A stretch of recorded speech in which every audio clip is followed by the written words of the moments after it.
Before the Glazers, there was David Gill and Sir Alex Ferguson. Even after the Glazers came, they let those guys continue running the club. Because of those two guys' reluctance to spend money, here are some of the big names we missed out on: Ronaldinho, Eden Hazard, Lucas Moura, Arjen Robben, Angel Di Maria, Kaká, Sergio Aguero, to mention but a few. The list is so long. We even lost Cristiano Ronaldo for only £80 million. Everyone blamed the Glazers. I too blamed them. We were all misled into believing the Glazers were draining the club of money and funding their luxurious lifestyle. But after Ferguson and Gill left, Ed Woodward came in and everything changed. From what I gather, David Moyes was given a transfer chest of £300 million plus all funds gained on player sales. All he had to do was hand in a list. He was too confused and only managed to bring in Fellaini. Yet we saw Van Gaal spend over £200 million in flops such as Memphis Depay, Angel Di Maria, and Radamel Falcao, who have thrived after leaving England. What is the problem? Mourinho has spoken out about the board and not working with Jose over his needs over a better defense, which saw him get sacked, but we now see how finishing second with that team may have been his hardest job. Likes of Harry Maguire costing £80 million, partnering with a shaky defense. The only prospect coming out of recent times has been Mason Greenwood. Yet with all our history, we can't attract stars, such as Gareth Bale, Sergio Reguilon and Jadon Sancho slipping through the hands once again, making fans' blood boil.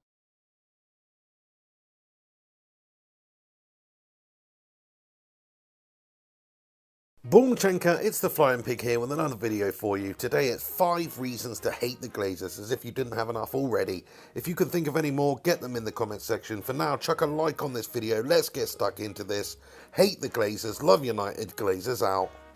Number 1, buying the club with money they didn't even have and servicing that debt. A leveraged buyout by the Glazers landed United with £525 million worth of debt to begin with, which means there's a huge risk involved, and the Glazers basically gambled United's future on being able to make it work and ride it out and service that debt. They should have never been allowed to buy the club in this way to begin with. It's only really the genius of Sir Alex Ferguson, and we sold Ronaldo for £80 million, which kept us afloat during really uncertain times financially, is the reason we're still here. The amazing support around the world, of course, is a big factor. TV, money, public trading, and the clever brand deals and commercial projects which they have overseen have meant that they've been able to service the debt. But make no mistake, Man United has been strangled by the Glazers and will never be close to 100% revenue being put back into the club while they're the owners, because they're just sucking it out of the club like the putrid, parasitic, cancerous leeches that they are. Number 2, the commercialisation of the club. Not everyone will think this is a bad thing, as there's a clear, huge financial upside to whoring yourself out to anyone who'll have you. Sure, you can make a quick buck to service the debt that you bought the club with, but it's not a good look for me. Noodles, expensive Swiss watches which I can't afford, inferior American car companies. I'm surprised they haven't sold the naming rights for the stadium and called Old Trafford the Maxi Tampon Stadium. Or maybe it's a matter of time. The club is registered now in the Cayman Islands, which says it already. A far cry from the ethics of a club founded by railway workers. Number 3, upsetting the fan base and dividing the fans. Not all United fans think the Glazers are vermin, but most do. So much so that a community football club, FC United of Manchester, came into being, set up by disheartened fans of Manchester United, who hate the way United was bought and run by the Glazers and the growing commercialisation of the club and cost to fans to follow the club they love. People are seriously starting to consider and have been boycotting United games and not buying merchandise. It's not exactly the situation the club going in the right direction should be in. This is the effect of the ownership of the Glazers. Love United, hate Glazers. Number 4, increased ticket prices. The Glazers have overseen a significant rise in ticket prices at United since they've been here, sapping the life out of United fans anywhere they can, generating huge amounts of money from TV deals, commercial deals, even selling a slice of the company by publicly trading. Yet they have increased the ticket prices steadily since they've taken over, even though the match day revenue, although significant, is a small fraction of the money coming into the club and is another example of their grubby little money grabbing ways. Number 5, the general mismanagement of the club and failure to cope after the Sir Alex Ferguson era. When Fergie and David Gill were still here, the Glazers were protected because of the genius of the men at the helm. But they've not been able to replicate that success post-Ferguson, and their mismanagement of the club is evident to see. Poor managerial appointments, lack of quality transfers, overpaying subpar players, slowdown in production of young talent, keeping potato head Ed Woodward around in a role he's not suited to, not having a director of football, the list goes on. What a bunch of pissed up clowns. And they're running the club. Hopefully one day they'll sell up and leave United to the fans, though it's too big of a commercial entity for these Yank businessmen to give up on. And they will just continue to sap money out of the club. It may take a serious ongoing protest to make them consider selling, which will only hinder United in the short term, though it could benefit the fans and the club in the long term. But I love United. I just hate those bloody Glazers. Thanks very much for tuning in. I hope you enjoyed this video. If you did, please do chuck a like rating on it and subscribe if you're new to the channel. Get your comments in below and check out my Patreon page in the description if you want to help me make more and perhaps better content in the future. Follow me on social media at Mr. Flying Pig HD on Twitter, Facebook and Instagram. You have yourselves a good one. Love United, hate Glazers, Glazers out, Woodward out. This is the Pig, and I'll see you later.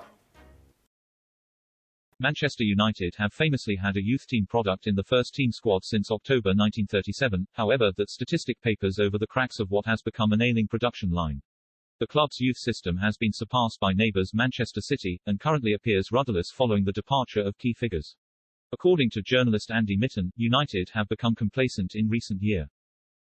Believing their name alone will attract the best young players. The youth setup is underfunded, coaches are part-time and unable to compete with City, who offer young players a private education, as well as the best coaching available.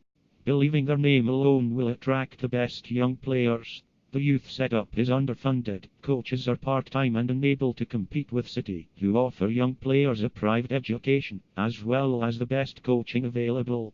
The Premier League features 17 of the 30 richest clubs in the world, and that's before next season's even more lucrative TV deal begins. Whereas, in the past, the best players tended to end up at the richest clubs. Now that every club has untold riches, United's advantage isn't what it once was, particularly when they can't offer regular Champions League football or trophies. When West Ham can sign a player of the calibre of Dimitri Payet, or Crystal Palace and Johan Kobe, it is clear United are no longer competing with Liverpool, Chelsea, Arsenal or Manchester City, which means they'll need to improve their scouting, stop chasing unrealistic marquee signings and better utilise their considerable resources. Leicester City, as well as Everton and Leicester, have proved this season that a well-run, balanced and talented squad can make an impact at the top end of the table. With clubs getting richer and constantly seeking advantages, then United could drop further behind.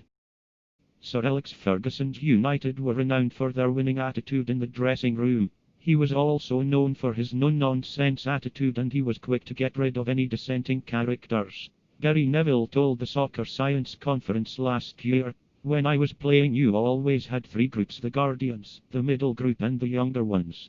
Manchester United doesn't have the Guardians now. Absolutely not, no. There are some good professionals there, but I don't think they carry the influence in the dressing room to be able to dominate the culture, and that's a real problem. In any business, in any football team, if the guardians in the dressing room, the ones who have the influence, are not setting the example, then you have a big problem and have to clear them out." Plenty of criticisms have been levied towards the likes of Paul Pogba and Jesse Lingard for their antics off the pitch. Pogba and Jose Mourinho notoriously had a fractured relationship at the club, especially during the final months of his reign. It was claimed that Pogba shouted, "He thought he could make a fool of me and turn the fans against me. He asterisk with the wrong bowler once Mourinho had been sacked."